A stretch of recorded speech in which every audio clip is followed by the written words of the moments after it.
Hello, welcome back to another episode of Female Allegorical Symbols on Coins. And we'll get right into it here. We'll start off with this 10 centime coin from Spain.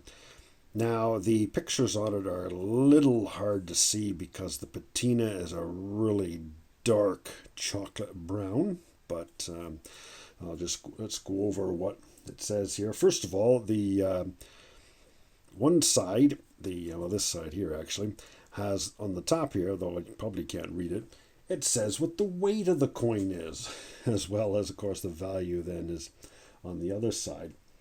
The reverse has the lion, as you can see here, the lion with the shield, which some might consider kind of odd considering there aren't any lions in Spain. But in fact, Spain did have lions in the distant past until the ancient Romans captured most of them and sent them back to Rome to be fed a steady diet of Christians. The obverse has what we want to talk about today is we have an image of Hispania is her name, and she's sitting on the side of the mountains at the shore. But it's interesting to note that she has an olive branch, but it's not in her extended hand. She's not extending the olive branch in her hand. She doesn't have anything in her left hand. The olive branch is in her right hand at her hip. What's interesting also about this coin is that while it says 10 centimos and it says 10 grams and the date 1870, and it also says 100 of these makes a kilo. It doesn't say Spain anywhere on the coin. The Spanish were decided for a while anyway to do what the British still do today, and that they don't have their name on the coins. They figured people will look at the coin and they'll know it's from Spain simply because, well, everything written on it is in Spanish. Of course, that won't work now, considering there's umpteen Spanish-speaking countries. But yeah, that's an interesting little note here. It does not say Spain anywhere on this coin, but trust me, it's from Spain.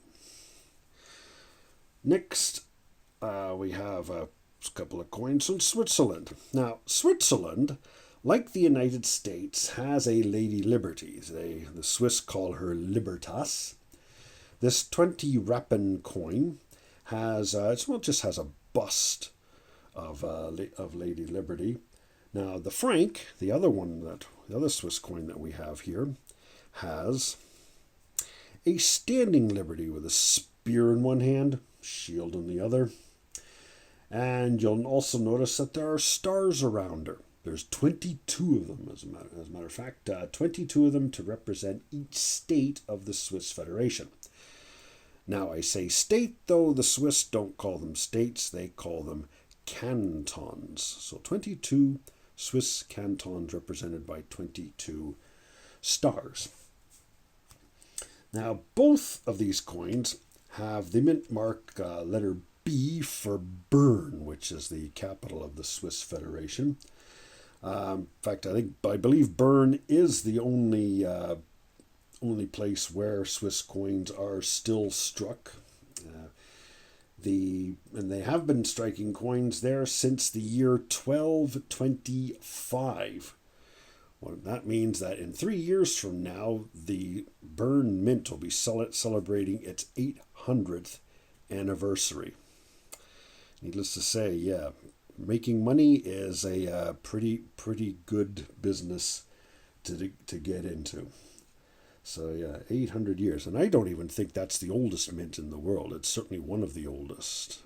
But there you go. The Bern Mint striking coins for almost 800 years.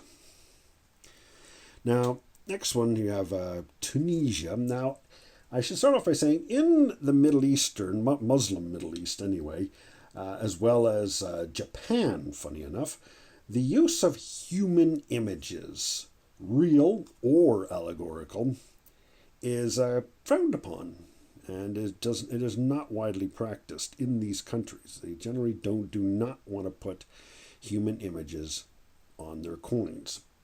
But in this case, Tunisia has made an exception here for this FAO commemorative. FAO is a branch of the United Nations Food and Agriculture Organization.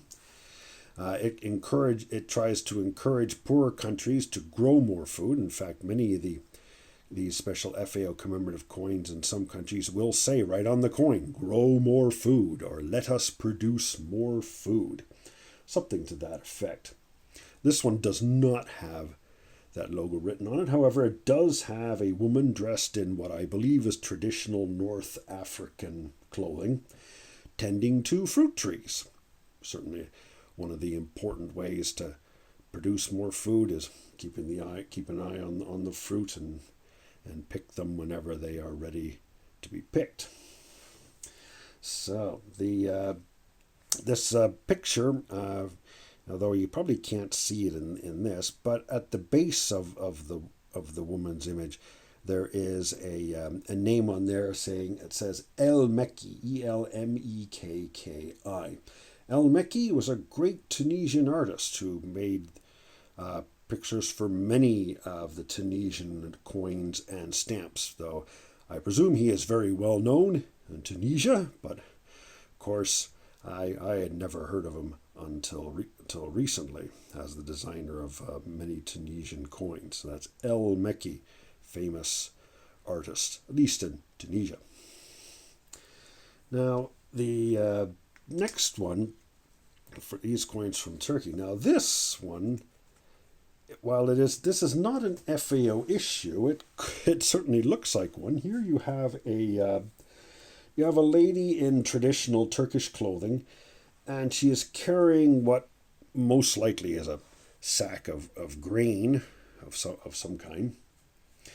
And the 50 kuru coin also has an image of a woman on. In this case, it is a Turkish, well, specifically, it's an Anatolic bride. She's wearing the traditional headpiece that an Anatolic bride would wear.